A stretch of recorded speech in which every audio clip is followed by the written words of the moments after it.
sliding down, was tilting down, and so I just was gonna touch it so that it not, and then it fell over. Fortunately, I got the grip. Copy of this?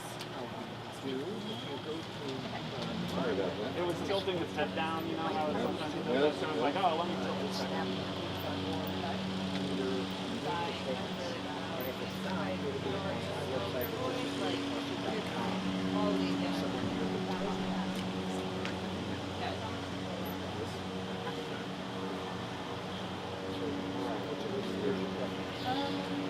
You want me to hold mics? You know, I'm sure once I get a bit of experience in this job, this sort of thing won't happen. It comes with time. Jeez. You'll get there, rookie.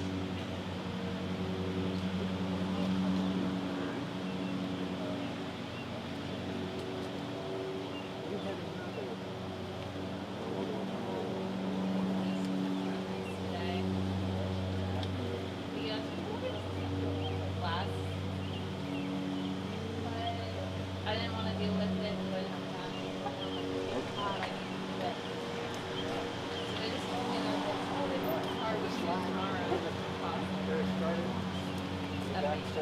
Yeah, I'm all right. I'm sorry.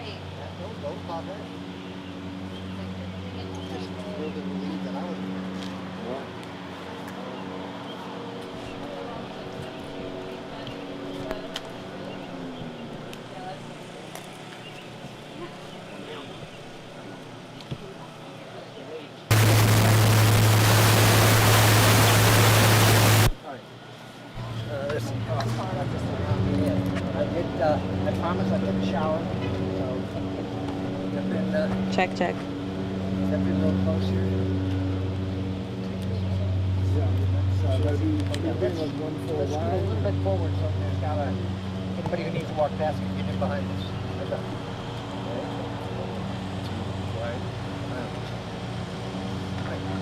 Thank you all very much for coming. My name is David Clohessy. Spelled C-L-O-H-E-S-S-Y, C-L-O-H-E-S-S-Y. I'm from St. Louis. I'm a childhood sexual abuse survivor, and I'm the volunteer Missouri director of SNAP, the Survivors Network of those abused by priests. Each of the folks with us, those who speak, will say their name and spell their name, give an organizational title if they have one, and say where they're from, of course. The name of our group, the Survivors Network of Those Abused by Priests, we've chosen the name very deliberately, of course, because many people, tragically, who experience abuse, as some of us have, don't survive and end up taking their own lives, either directly through suicide or indirectly through addictions and other self-destructive behaviors. So we start off usually with a moment of silence to remember our fallen brothers and sisters.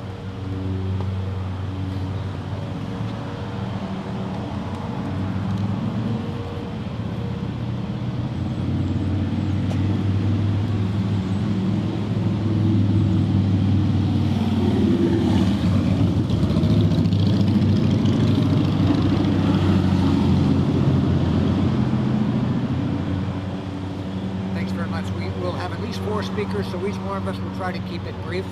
And let me just say one more thing. And afterwards, of course, we'll hand deliver the letter to the Attorney General, and we'll also be available for questions. And let me just say, I am really, really touched and honored and grateful to be standing here with my brave colleagues this morning. We're here for two reasons, and I'll talk about one of them, and Catherine will talk primarily about the other. We're here today because there are dozens and dozens of private, for-profit, purportedly religious boarding schools that are operating in or moving to Missouri, in part because the state provides little or no real oversight of these facilities.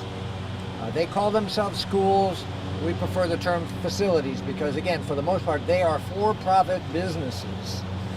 And they deal, of course, with vulnerable kids who are allegedly troubled, sent here usually from hundreds of miles away by distraught and worried parents who want these boys and girls to get their lives back on track. It's frankly a recipe for disaster to have private for-profit institutions with little or no government oversight or regulation. And we're not talking about a theoretical problem. In just the last 3 or 4 years, at least 4 of these facilities, Chris has the list of them, at least 4 of these facilities across the state have generated headlines and caused controversies and been the subject of either law enforcement investigations or criminal prosecutions or civil lawsuits or all of the above, because in our view these kinds of places are ripe for abuse and cover-up, and they tend to attract unfortunately predatory individuals who know they have a captive audience, so to speak, of victims. Again, kids who are afraid, who are already considered by some to be throwaway kids, to be kids that need severe discipline. So we're here today basically to ask the Attorney General for 3 things. Number 1, to launch a proactive investigation into these facilities.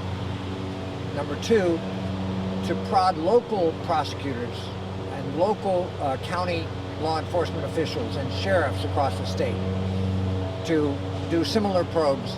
And number 3, to use, perhaps most immediately, most importantly, to use his bully pulpit to warn parents and the public about these schools.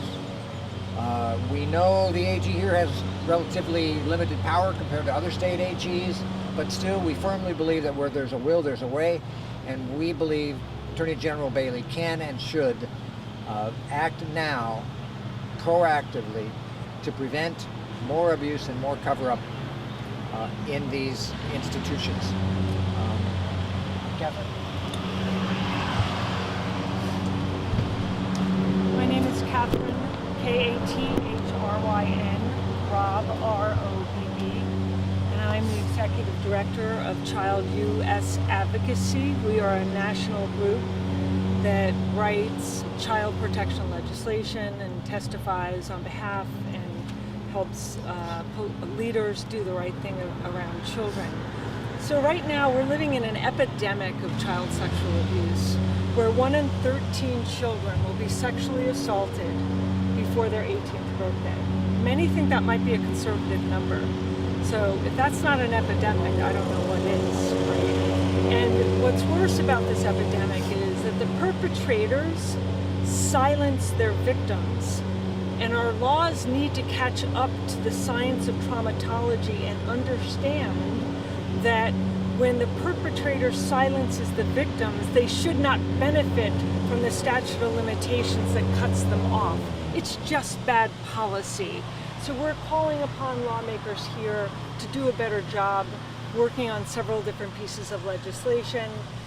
And you know, in many ways I can't fault them because you know, you don't know what you don't know, but we're starting to understand now that, 20, 30 years of between Jerry Sandusky, the Catholic Church, Spotlight, Larry Nassar, Kanakuk Camp. SBC. Exactly. This is a ubiquitous problem. It affects every sector of society. It affects every religion, every political background, every socioeconomic status. No children are safe, right? So right now what we're doing is we're trying to get lawmakers to change the statute of limitations to reflect the knowledge of trauma, and also that statute of limitations is very arbitrary. It's an arbitrary laws created, by the legislature. They have the power to do this. They also have the power to amend, to set forth ballots to amend the Constitution if there's a constitutional issue, and let the people vote on this. Right now, 30 states have passed revival legislation, which is legislation that allows presently barred claims to come forward. And we also have 21 states, including the federal government, that have eliminated the statute of limitations. Why? Because they understand that this is an epidemic. They understand that this is a problem where, over 10% of our children are being harmed. And moreover, it has catastrophic financial implications for the state of Missouri. It affects every single sector, whether it be educational sector, social service sector, medical sector, law enforcement, penal system. It's a burden financially on the state of Missouri. So we're really pushing lawmakers to do the right thing and to reform their statute of limitations, so these victims who are silenced and have to go through this trauma, where the average age that a victim comes forward is somewhere between age 50 and 70. Sadly, many never come forward and take it to their grave. And sadly, as David just mentioned, many survivors take their own life because the trauma is just too much. So we're asking the legislature to act. And you know, as soon as we give them the information, I have faith in these legislative leaders that they will do the right thing when they understand the data and this national movement across the country. Thank you. Chris, why don't you move in here and Ken, and then, yeah.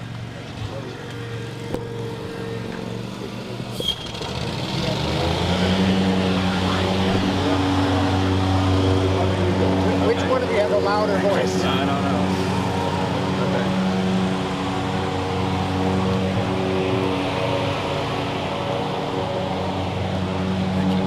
So my name is Ken Chackes, Chackes. I'm an attorney from St. Louis. I've been practicing law for over 45 years, and during that time, mostly in the last 20 or 25 years, I provided legal assistance to hundreds, 200 to 300 or more, survivors of sexual abuse. Most of these people have come forward, as has been said, well into their adulthood. People who went to high school with me have come forward within the last 10, 20 years to talk about what happened to them in high school.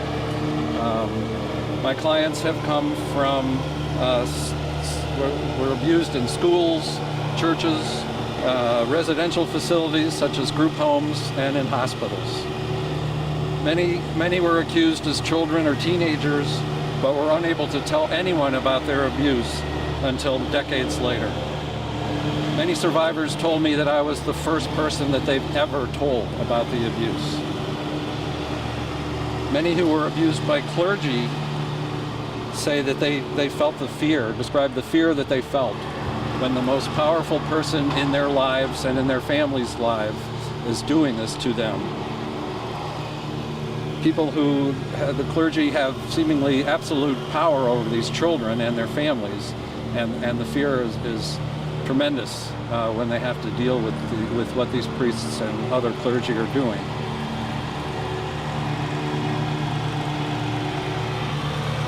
Many were told by clergy that they were chosen for this by God. That not only is this not wrong, but God wants them to do this. And they were specially chosen to do these things with this member of the clergy and to keep it a secret. It'll be our special secret. Don't even tell your parents. Don't tell anyone. If you do tell, you'll be severely punished and you will go to hell. So I've seen and heard from many of these individuals about the reasons why they have been unable to report their abuse to anyone until later in life. Many say they're unable to tell their parents about it. Sometimes they won't make any statement about it until their parents have passed away because they don't want to put their parents through the devastating impact that would come from learning that their child, who they put into the situation where they trusted the people to protect them, but their child was abused and suffered this trauma. So, as I said, many people wait until their parents have passed away before they can come forward to do anything about what happened to them. So I'm here to testify to a committee of the legislature about these bills that are pending to extend or eliminate the statute of limitations to recognize the reality that people cannot come forward until many years after they were abused And because of the benefit to society from extending these statute of limitations is not just to give people a right to come forward and file their lawsuit and get some compensation, but to expose the abuse.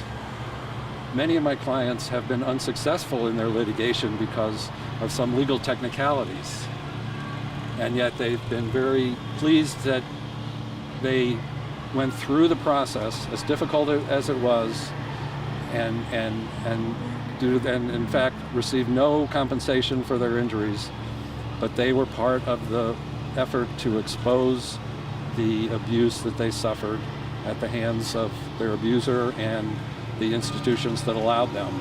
And without that public exposure, there wouldn't be the efforts that have been made to try to prevent abuse.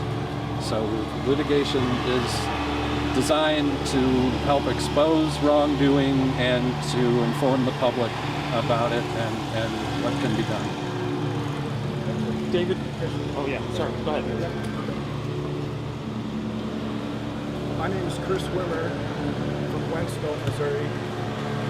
My last name is Wimmer. And I'm here to speak to the statute of limitations.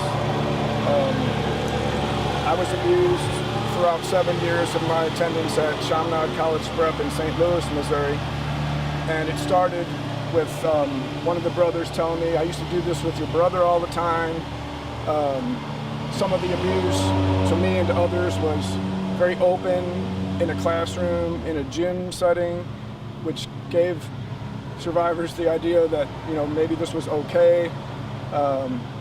When I did approach my parents, I didn't tell them exactly what was going on, but I was told, hey, the brothers know what they're doing, just suck it up and go back to school. And what I'm getting to is that it's nearly impossible to act within the parameters of the statute. The statute protects the abusers, and like I said, it's really hard for a survivor to live within those parameters. How long did you, if I can ask, how long did it take for you to come forward? How long? I didn't tell my story, my whole story straight out until I was 37 years old. I shared with this group on our way down here. It wasn't until some of my nieces and nephews got to the age of 11 or 12, the age I was when I was first abused, that I realized how small you are. You know, I remember thinking as a kid that I was a warrior, that I survived this, but when I look back at these tiny little kids, I realized there's no way we could have fought these men or changed the situation physically. Can I ask, speaking about the priorities of the Attorney General's office, you're urging him to address this because there are victims that are coming forward and there's court cases and stuff like that, and yet we see a lot of attention paid to Planned Parenthood, to transgender care and stuff like that, where I just don't see as many victims or people coming forward with allegations of civil or criminal abuse. Is there a priority issue with the Attorney General's office right now? Well, I think all of us would agree that the number one priority for the AG, and frankly for everyone in law enforcement, is children.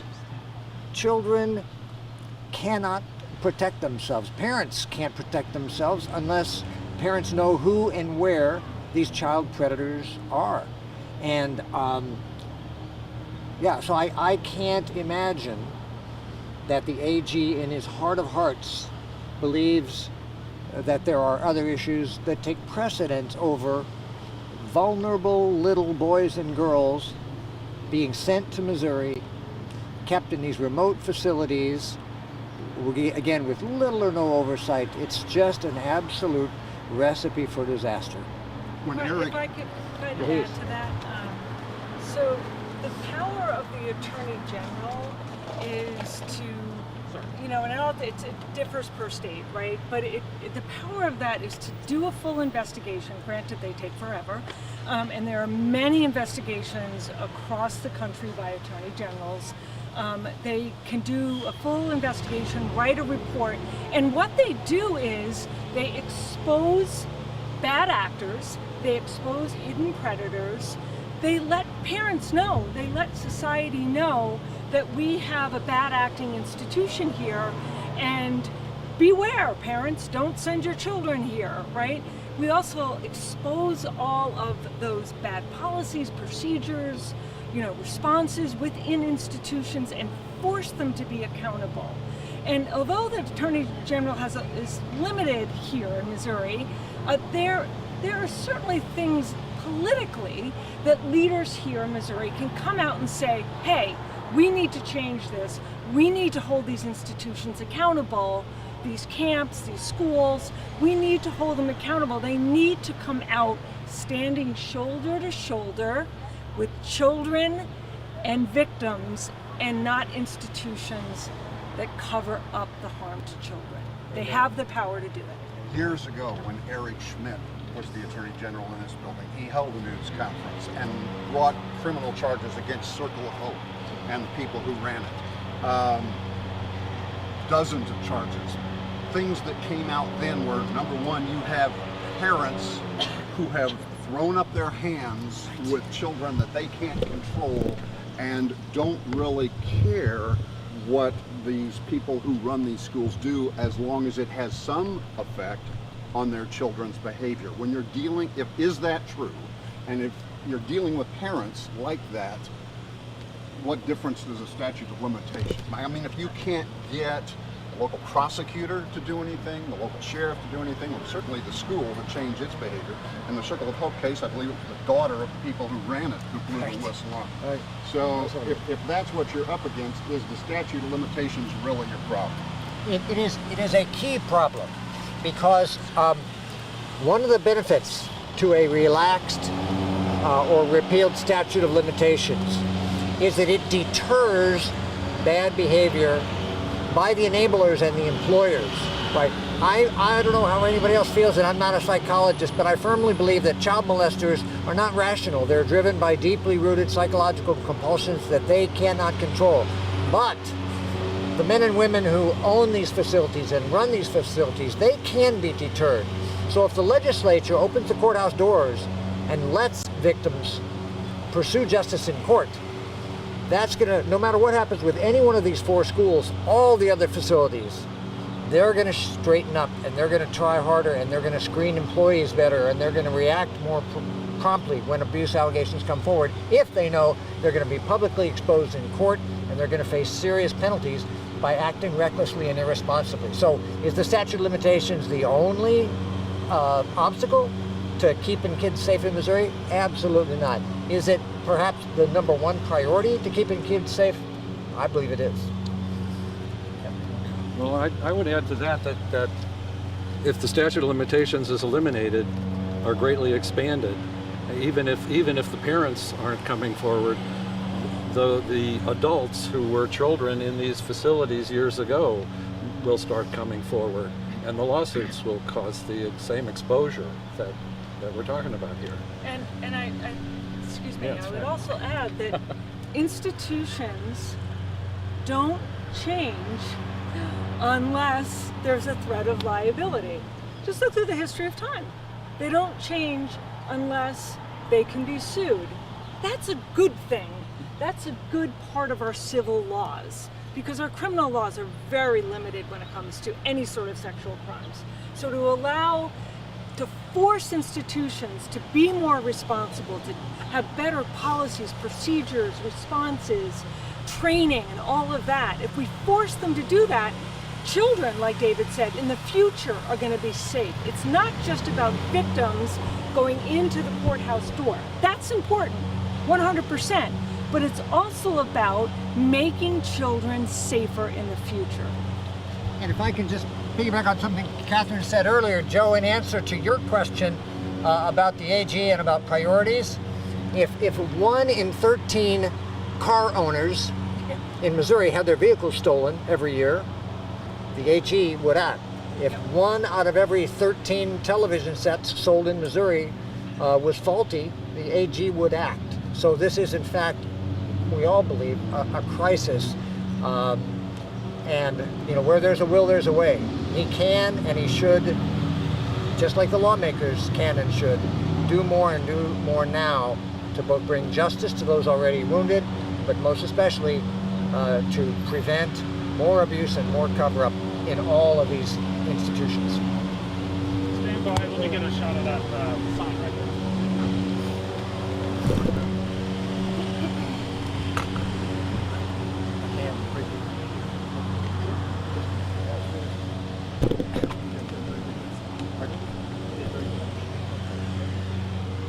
Can you hold that green one again? Going right now?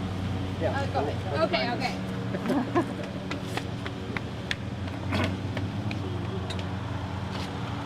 And our last colleague, Doug Lay from Florissant, Missouri, is also going to say a word or two briefly. And then we will sign this letter and take it in to the AG real quick. But we'll also be around for more questions if you have some. Doug, do you mind stepping over onto this side? I'd like to just, get more sun exposure. Yeah, give me a second.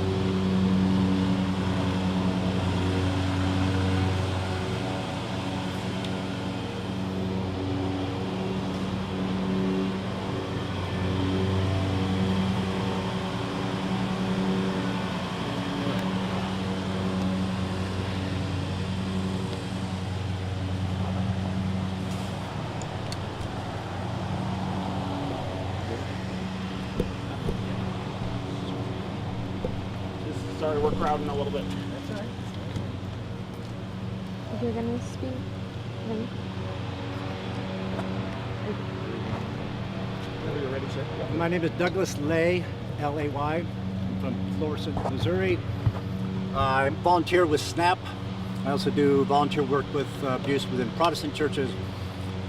I am a pastor and a educator, so I sort of have a foot in a lot of this. I also have a adult child with special needs. So as someone who's speaking just from within, particularly with the statute of limitations, I was abused at age 10 by a neighbor. I waited 30 years. I was abused at a Christian school. I waited 40 years, and when I told the former president, he told me to not tell anyone. He wanted to know why I didn't fight back, why I didn't report it. And as I tell people, when people want to know why we don't come forward, the trauma is sufficient enough, but it's because if I come forward, what if no one believes me?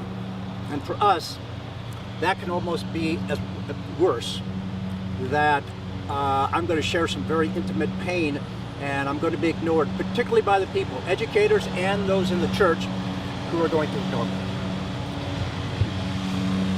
Thank you very much. That was good.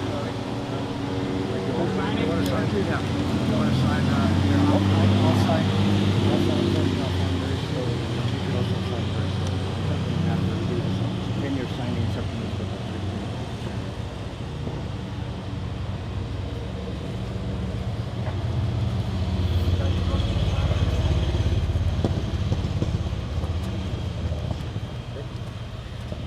All right, so do we all want to go in or are you up to stay out? Do we all want to go? I'm gonna say Oh, good. You got this to be watching mine.